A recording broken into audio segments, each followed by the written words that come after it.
السلام عليكم، أهلا ومرحبا بكم مجددا في قناتكم ماي عثمان. صدر الإعلان الثاني للحلقة 101 من مؤسس عثمان، وقد كان قويا ورائعا وفيه كثير من الأمور، ومنها بالصور عثمان ينقض علاء الدين، ظهور بالا مع علاء في مشهد صغير جدا. هل بالفعل يقوم عثمان بتسليم أوكسام أم يقوم بخداع كانتاكوزانوس؟ مواجهة بين عثمان مع مرتزقة الفايكنج. إفري تريد القضاء على مالهون.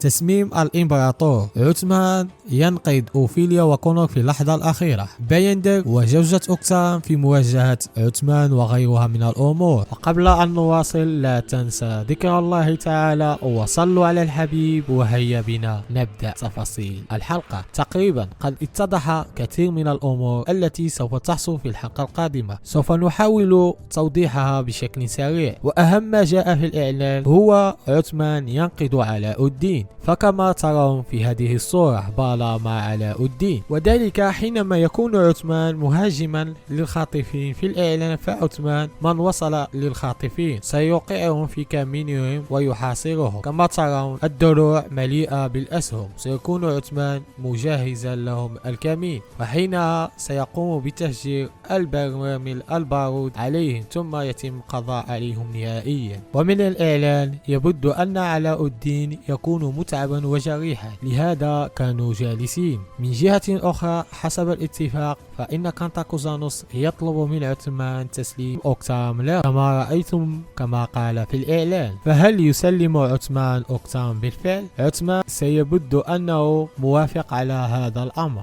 وبالفعل سيرسل تولغوت ليأتي بأوكسام. ولهذا كان أوكسام يقول في الإعلان لتولغوت: من ألقوا علينا هذا الافتراء حاكوا لعبتهم منذ وقت طويل يا تولغوت. ولكن عثمان ليس ساذجا لهذه الدرجة ليقع في هذه اللعبة، لهذا سيقوم بخطة يظهر فيها أنه يسلم أوكسام لكانتاكوزانوس، من ثم سيكتشف لعبة الأعداء. هنا بايندر يقوم بتحريض زوجة أوكسام، فقد قال بايندر عثمان يسير نحو حرب أهلية مخدوعة بكلام الكفار. كذلك كان هناك معارضين لعثمان في المجلس كما ترون، فأنهم يظنون أن عثمان سيقوم بتسليم أوكسام للأعداء، ولكن عثمان بعد فترة سيفاجئهم بخطة قوية التي يقوم بها. ونقطة مهمة وهي أن كانتاكوزانوس يريد أن يكمل لعبته، ولهذا يريد أن يضرب عصفورين بحجر واحد. فهو يريد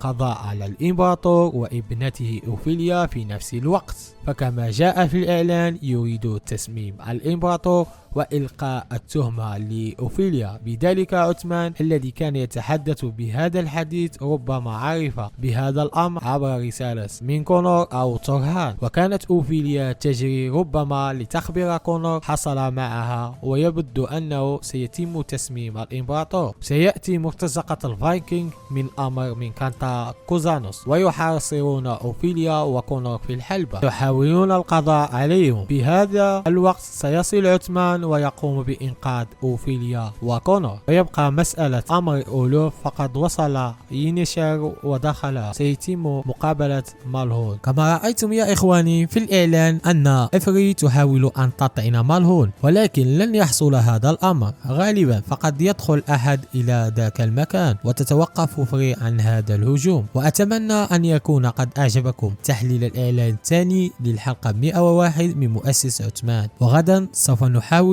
توضيح بعض الأمور في الحلقة القادمة، وإن شاء الله فيديو قادم سوف نحاول نتطرق كيف يتم مشاهدة المسلسل المؤسس عثمان. هناك الكثيرون يبحثون طريقة مشاهدة المسلسل، وإن شاء الله سوف أعمل فيديو جديد لأشرح كيف يتم مشاهدة المسلسل والقنوات الناقلة، وكذلك الترددات الصحيحة والمواقع التي يتم ترجمة المسلسل عليها. ودمتم في رعاية الله، والسلام عليكم.